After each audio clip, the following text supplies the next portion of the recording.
MGTOW, Australia, black and white. As an Australian father, I have completely lost trust in the system. When I walk in the streets, I see colour all around me. When I drive my car, colour is everywhere. The sky, the clouds, birds, trees, people, animals, etc. But when I walk into a courtroom of any sort, police station or even government department building, all I see is black and white. It's like the old black and white television box. No colour at all. Even the people that work in these departments may as well dress up in only black and white clothing.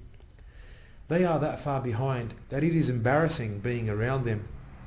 They lack the basic resources that are available to the average civilian, and they conform to rules that cause them to be bound, to be unfairly biased against men, whether they like it or not.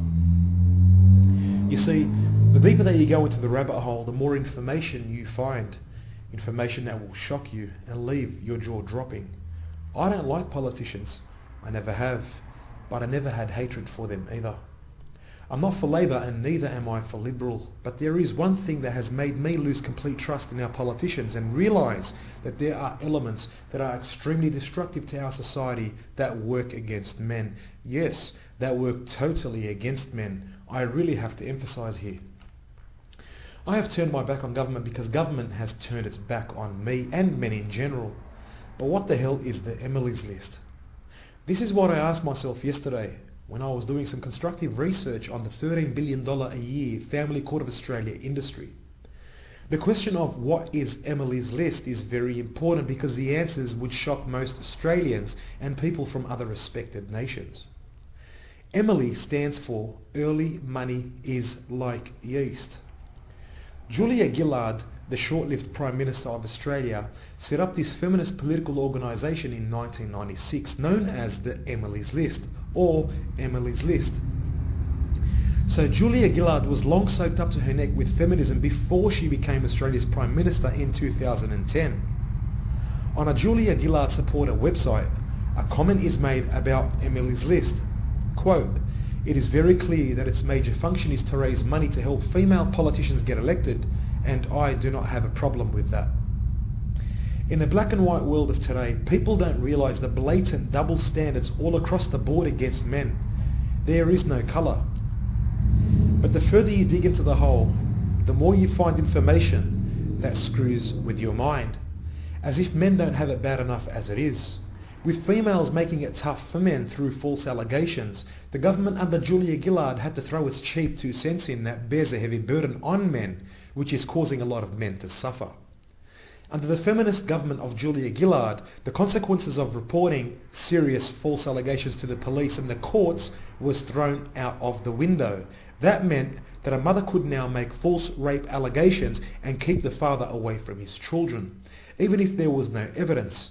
As a matter of fact, through personal experience, I can tell you that a mother can make false sexual allegations of child molestation and yet nothing can happen to her, even after the allegation can be proven to be false via incriminating digital audio, video and documented evidence.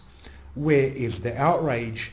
Are we moving towards colour, or are we turning around and walking towards black and white, reversing the hands of time and de-evolutionising our state of affairs?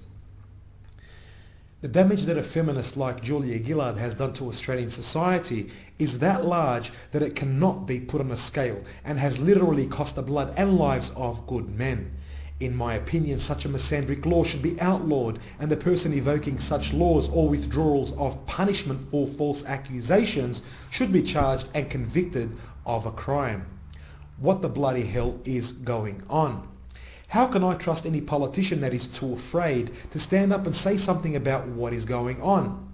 Our current Prime Minister used to get called a misogynistic pig by Julia Gillard when she was the Prime Minister of Australia. Dirty shaming techniques by a feminist to put a man down so that he steers away from her agenda. But what about courage? Why not stand up against these misandric, abusive females and defend men? Why would he? He is dressed up in black and white, too afraid to stand up because he has no backbone, allowing all these men to die at the expense of a misandrist decision to destroy any hope for justice for men in Australia.